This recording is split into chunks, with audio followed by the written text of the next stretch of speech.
What's going on, guys? It's Michael back again here at the Mining Bunker, and today we're going to continue our business series on how to start a cryptocurrency mining business.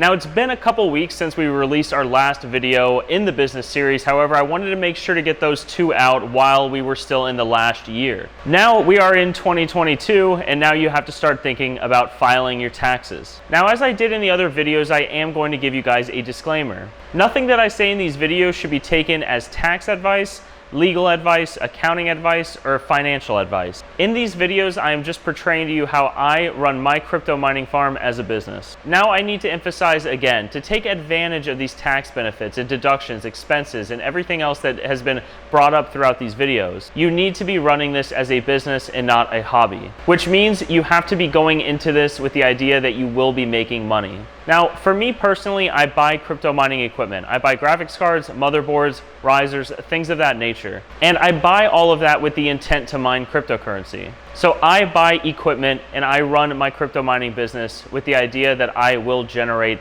income. So as much as I love mining cryptocurrency, this is a business for me. And that is a question you guys need to ask yourself as well. If you never plan on generating income and running this as a business, then you are unable and ineligible to be able to deduct expenses. From here on out, I am going to assume, if you're still watching, that you plan to run this as a business. So today we will be talking about deductions. Now, a deduction is a business expense that you incur while operating your business. And I'm going to only use crypto mining as examples in this video. Now, the biggest part that I am going to jump into right away is, of course, going to be the equipment. The real expensive stuff are going to be power supplies and, of course, graphics cards. But other than graphics cards, of course, you will have processors, RAM, SSDs, frames to build your rig on, and some other miscellaneous computer parts. The big things, however, will be the graphics cards, again, the power supplies, and the motherboards. So I want to touch on these large equipment values. So as you can see next to me, we are still in the bunker. We have some rigs running right over here. And so everything that you see currently in the frame is a business deduction. We have frames, graphics cards, motherboards, processors, RAM, and even the racks to put these on. I use everything that you see behind me to run my crypto mining business. Now, the big thing with equipment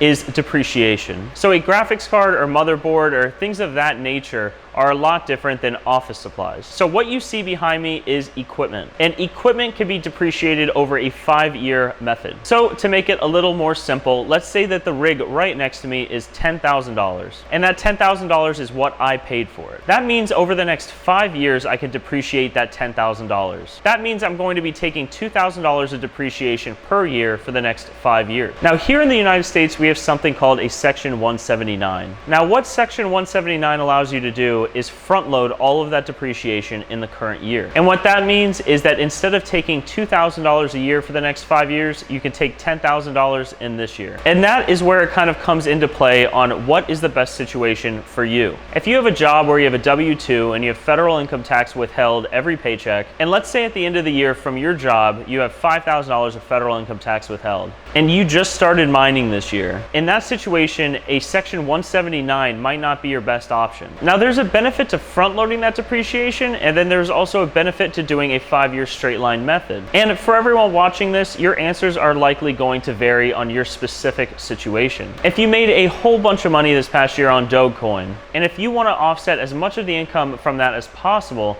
then you might want to do a 179 deduction and take off $10,000 on the front end. But if you bought Dogecoin at its peak and then lost a whole bunch of money this year on it, and you already are going to have a loss for the year, then in that situation, electing to do a 179 deduction would likely not be in your favor. You might want to opt to depreciate it over a couple of years. With this rig right here, for my own example, I will Section 179 this rig. That means I can offset what this is mining this past year. So for example purposes, if I bought this rig in January of 2021, and then by December 31st of 2021, which represents the tax year, this rig mined $10,000 worth of cryptocurrency, and this rig cost me $10,000, then in that situation, I would elect a Section 179 deduction. That means that my tax burden on the $10,000 that this made is now zero. So if you haven't seen my last video on how income is taxed, then I suggest that you check that out. For this video, again, I'm keeping the income side out of it. I am just using examples for deduction and expense purposes. So a Section 179 is beneficial to me. It means my rig is ROI'd now, it's paid off, and I don't owe tax on it this year. And that is because the income is offset by the Section 179 deduction of how much this costs. Now that example, of course, is a perfect, $10,000 for the cost, $10,000 of income. Those numbers won't be exact. But the ROI on these equipments in 2021 have been very good. If the ROI on these cards in 2021 were, say, 600, 900 days, I would not have elected a Section 179 deduction. I would have rather have taken a 5-year depreciation method. So if 2022 is a year of mining and everything goes great like it has been in 2021, that means I can no longer take any kind of expense or depreciation against this equipment. That means every Satoshi that this machine right here behind me is making in 2022, I'm going to be unable to offset any kind of expense or depreciation of that equipment. So again, whether you elect to front load this depreciation or to do a 5-year straight line method really comes into what your situation is like. If you have questions on these, your accountant or CPA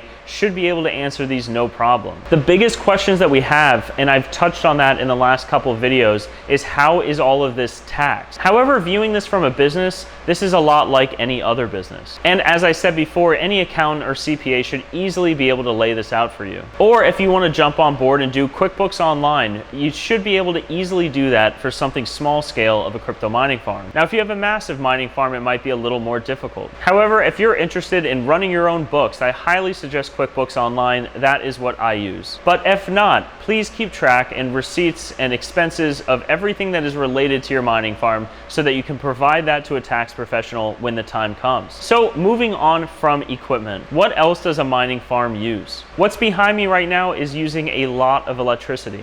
And there are a lot of tools online to calculate how much electricity you're consuming on each rig. I'm not an electrician, I'm not a mathematician, but there are very simple ways to calculate this out. If you have a 12-card 6600 XT rig that's consuming 1000 watts continuous and it's running for the entire year, then you can find calculators online to see what the total power usage is. Then once you have that number, you can pull what your kilowatt hour rate is from your utility company. And then with those numbers, you can calculate how much that rig costs you to run. Now, electricity is the largest utility when it comes to cryptocurrency mining. You also have to take into account the extra air conditioning. So for everyone living up north, you probably have to deal with this a couple months out of the year. And that is an increased air conditioning bill. Having a heat producing crypto mining rig in your home will generate more heat and your air conditioner will work harder to get that heat out. That difference that's used in electricity is also deductible. Another example as a utility would of course be internet. Now you need internet to run mining rigs. Now let's say you need to upgrade your plan to have more connections to be able to expand your mining farm. You can also deduct that upgrade because the primary purpose of that upgrade in your internet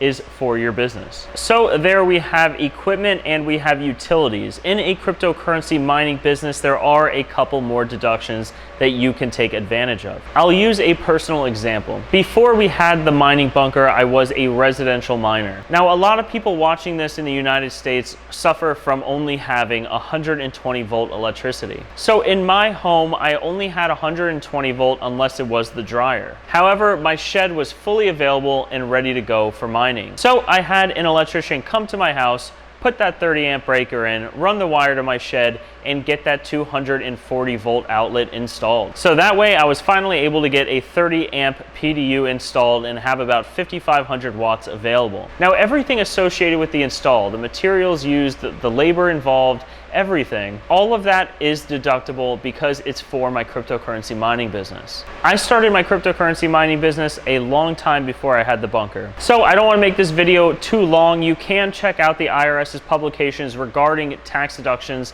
for businesses and see what is applicable to you. There are multiple different categories that you could check out to see if they work for you. I'm going to list off a couple of other things that are deductible. One being the subscription service that I use to monitor my mining farm. I personally use MinerStat. A lot of people use HiveOS. Those fees associated are tax deductible. Also, what could be tax deductible would be continuing education and travel associated with that. Let's say you wanted to go to the Miami Bitcoin conference to learn more about cryptocurrency mining. I don't think that at all was what the Miami Bitcoin conference was about, but let's say that it was a mining conference. And let's say you wanted to go there to learn more, to better your business and your education on cryptocurrency mining. The fees associated with the travel there and the ticket to get in would be tax deductible. Let's say you took online classes that cost money associated with cryptocurrency mining to better your education. That is also tax deductible. Leading off of that, if you're paying for classes on cryptocurrency mining, it's likely a scam. There are tons of YouTubers out there, and we work with many of them, that offer the best content possible. Red Panda Mining, Red Fox Crypto, The Hobbyist Miner, Chump Change XD, Tech Shenzi. That is to just list a few. They all offer amazing content. It's important to keep records of everything that you buy in relation to this. So an example for me was I was troubleshooting a rig here in the mining farm.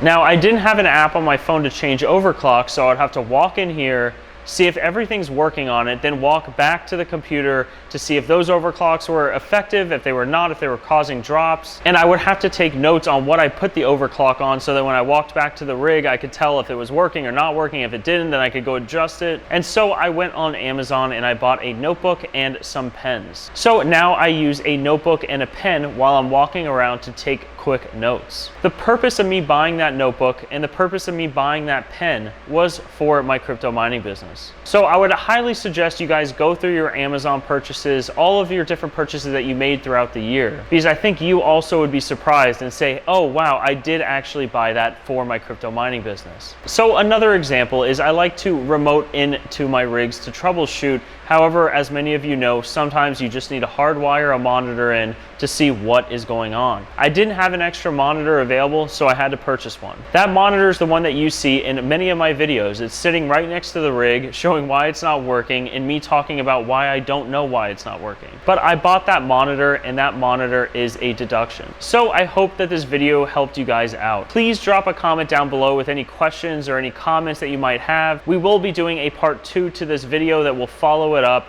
And in that video, we will put questions right next to me that you guys are asking and answer them for you guys. There are a million different things to talk about deduction, so I wanted to cover the most bases possible in this video. So the part 2 of these videos will not be released for a little bit. So if you see someone else comment down below a question that you might also have, please hit the thumbs up on that comment. We'll try to answer the majority of the questions that you guys have in the second part. However, if it's a very detailed question, my suggestion would be to reach out to a tax professional. And if you do reach out to a tax professional, whether it be to keep your books or file your taxes, that is a professional service that is also tax deductible for your mining business. However, guys, these videos are meant to be at a 50,000 foot level. I'm not going to get too in depth on everything. These are to just give you guys concepts and ideas and the important topics on each section. But besides that, guys, I hope everyone watching this has a great rest of their day, and we'll see you guys in the next video.